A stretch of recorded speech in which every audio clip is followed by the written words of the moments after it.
Assurer la sécurité de la population ne se limite pas non plus à l'action contre la seule délinquance de proximité, mais implique la protection, on le voit actuellement, contre le risque terroriste et surtout le démantèlement des réseaux criminels qui nourrissent la délinquance au quotidien. À nouveaux enjeux, nouvelle organisation. La police nationale aujourd'hui et la gendarmerie dans une moindre mesure fait face à un formidable défi, adapter son organisation territoriale sans se départir de son efficacité liée à la spécialisation de ses différents services. L'organisation actuelle, qu'elle soit territoriale ou nationale, relève encore, notamment donc au niveau de la police, relève encore trop de strates ou de tuyaux d'orgue, chers d'ailleurs à l'administration française. La révision générale des politiques publiques peut servir de stimuli à une nouvelle réforme.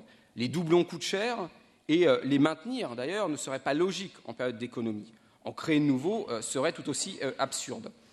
Renforcer les missions de paix publique, de présence territorialisée et de visibilité des forces de sécurité intérieure relève de la gageure si leur organisation géographique n'est pas au préalable rationalisée et s'il n'est pas isolé d'autres missions tout aussi régaliennes, mais dont la charge peut être fortement perturbatrice de leur présence sur la voie publique. La rationalisation de l'implantation territoriale des forces de sécurité intérieure mérite d'être poursuivie en prolongeant notamment la voie ouverte par le plan de redéploiement police-gendarmerie mené entre 2002 et 2006. Une deuxième phase de redéploiement s'avère nécessaire, dont le calibrage d'ailleurs devra être fondé sur une évaluation, si possible, détaillée de l'impact des précédents redéploiements. L'inscription également spatiale de la délinquance correspond étroitement aux réalités géographiques de l'aménagement du territoire. Le niveau de l'agglomération, c'est ce qu'on voit notamment à Paris et dans les départements de la Petite Couronne, pourrait être désormais pertinent pour assurer la sécurité des bassins de vie dans lesquels les flux de personnes et de biens sont de plus en plus mobiles. Il permettrait de réaliser des économies d'échelle requises pour à la fois renforcer la territorialisation de l'action des unités, chargées notamment de la voie publique, garantir un haut niveau d'efficacité des missions de police judiciaire et continuer à assurer correctement l'accomplissement des missions de renseignement, d'ordre public ou de support. Parallèlement, et on l'a vu récemment, les charges d'escorte et de transfèrement des personnes détenues, qui ont connu une très forte augmentation au cours de la dernière décennie, devront être allégées. Le fait que nombreuses d'entre elles soient imprévues, décalées et dispersées les rend fortement perturbatrices des missions de la police territoriale. Il peut ainsi suffire d'une absence pour empêcher la constitution d'une patrouille. La nature spécifique de ces missions conduit donc à proposer d'en confier l'exercice à des unités dédiées, organisées notamment au sein du ministère de la Justice. C'est ce qui se profile en ce moment à travers l'annonce du transfert de certaines charges au ministère de la Justice. La complémentarité entre police nationale et autres forces de sécurité doit être également renforcée. Un concept de sécurité publique tourné vers le quotidien, proche de la population, doit nécessairement intégrer le rôle des polices municipales pour cumuler et non pas seulement juxtaposer le potentiel de deux institutions. Si l'on prend en compte les 4000 et quelques gardes champêtres, les effectifs répartis dans près de 3000 communes des policiers municipaux qui avoisinent 21 000 agents, avec des services parfois bien développés et bien équipés, on améliorera obligatoirement la sécurité au quotidien, tout en assurant une présence visible sur la voie publique et donc des missions préventives. Les polices municipales contribuent à la prise en charge de nombreuses nuisances policières qui, parfois, ne relèvent pas du cœur de métier des forces de police et de gendarmerie nationale. La nature de leur mission, renforcée par leur attachement à l'autorité municipale, font d'elles des acteurs incontournables de la sécurité de proximité. La sécurité et la tranquillité au quotidien des habitants ne peuvent que bénéficier d'une répartition complémentaire de l'exercice des missions entre police nationale et police municipale, respectueuse bien entendu des qualifications et des atouts de chacune. Ainsi, la répartition des missions, notamment inscrites dans une stratégie territorialisée de prévention et de lutte contre la délinquance, doit être clairement précisée. Les conventions de coordination doivent évoluer. De manière plus globale, est-ce que ça n'impose pas aussi de réfléchir, parce que c'est une toile de fond qui est derrière, à la politique de la ville ? De mon point de vue, il faut la remettre à plat. Les dispositifs et les lois se sont empilés sans aucune évaluation. Les territoires discriminés se sont multipliés et les crédits alloués ont connu une augmentation assez importante.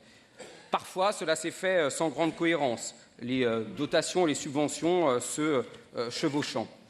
Si la politique de la ville a permis de nouer des partenariats qui n'existaient pas auparavant, son impact dans d'autres domaines, comme notamment le champ de la prévention de la délinquance, a été assez limité.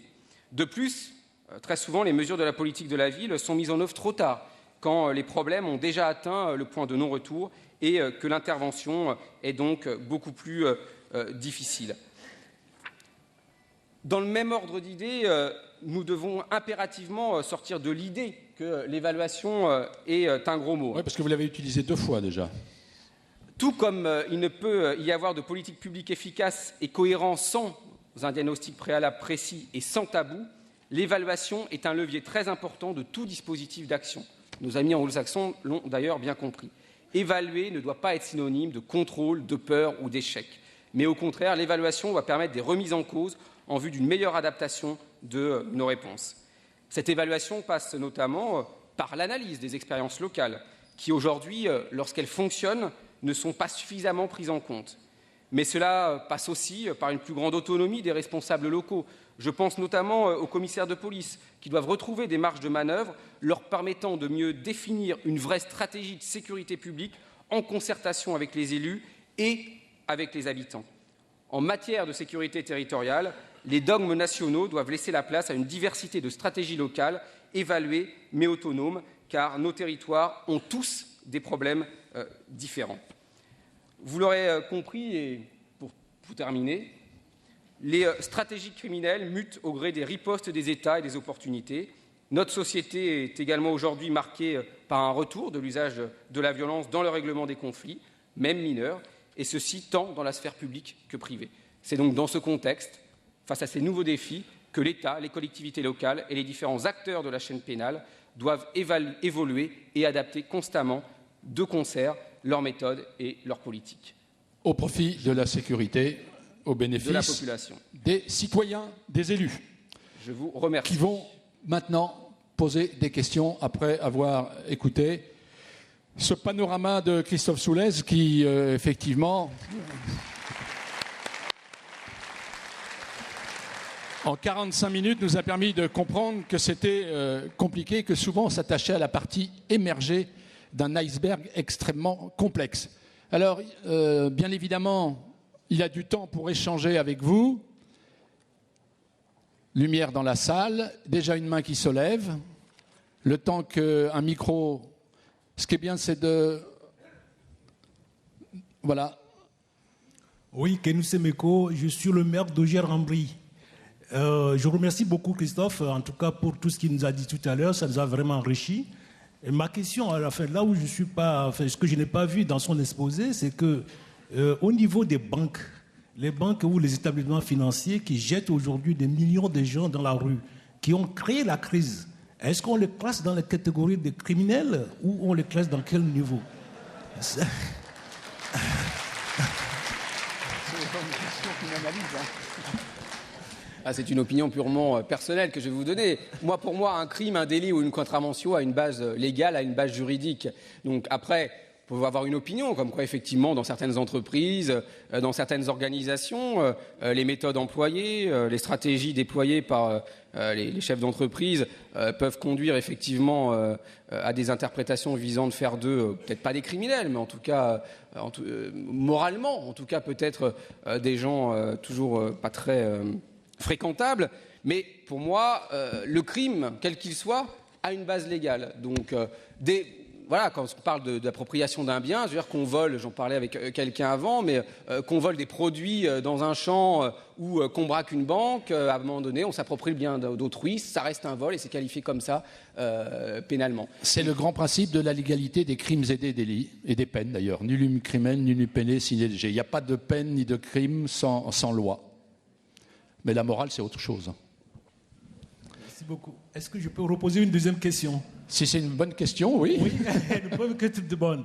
Non, mais parce que j'ai constaté tout à l'heure que dans votre exposé, toujours, vous n'avez pas beaucoup, en tout cas, brossé le tableau des terroristes qui nous font peur aujourd'hui. Parce que dans nos écoles, dans nos mairies, dans nos communes, on constate quand même avec Vigipirate, nos enseignants sont alertés, en tout cas, sur tout ça. Et puis, vous n'avez pas tellement brossé ce côté-là. C'était justement pour qu'il y ait des questions. Voilà, merci. On n'a pas tout dit. Le terrorisme est une menace beaucoup plus diffuse que peut l'être le crime organisé ou la délinquance au quotidien. Il y a des connexions aujourd'hui, effectivement, entre le terrorisme et le crime organisé, notamment en matière d'achat d'armes ou de trafic de stupéfiants. C'est une menace qui est diffuse, c'est une menace qui est constante, En matière de criminalité, en matière de terrorisme, le risque zéro n'existe pas. Et je crois qu'il faut en être conscient.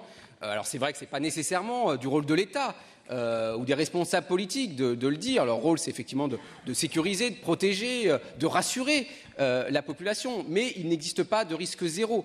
C'est impossible. Il y aura toujours de la délinquance, il y aura toujours des criminels et il y aura toujours, à un moment donné, du terrorisme. L'essentiel, et c'est pour ça que dans mon propos, lorsque j'ai dit que la lutte contre la criminalité n'était pas seulement une affaire de lutte contre la délinquance de proximité ou de lutte contre tel ou tel fait divers qui viendrait émailler la presse, mais c'est aussi le renseignement en matière de terrorisme, c'est aussi le renseignement en matière de crime organisé, c'est la lutte contre, là encore, on est souvent focalisé sur les faits divers dans la presse et les médias participent beaucoup à cette médiatisation des faits divers, mais la prévention et la lutte contre la délinquance en général passent aussi par la lutte contre, bien entendu, les réseaux terroristes, mais aussi par la lutte contre le crime organisé et l'économie souterraine qui alimente à des plus petits niveaux l'économie dans les quartiers. Donc la menace terroriste, elle est là, elle sera encore là, je pense, pendant de nombreuses années.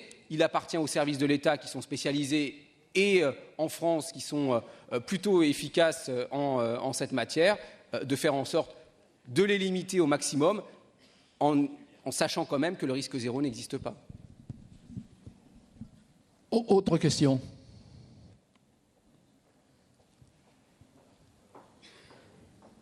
Oui, au centre. Bon, le temps que le micro arrive vers vous, on évoque souvent, et c'est une réalité que connaissent les élus, l'efficacité, le rôle que peuvent jouer les caméras. C'est un des outils, c'est pas la solution. La vidéoprotection, c'est un outil parmi d'autres. C'est un outil comme la police technique et scientifique, c'est un outil comme les fichiers de police, c'est un outil parmi effectivement une palette de dispositifs qui peuvent à un moment donné aider soit à prévenir certains actes, notamment bien entendu si cette vidéoprotection est bien installée, soit éventuellement à élucider des affaires.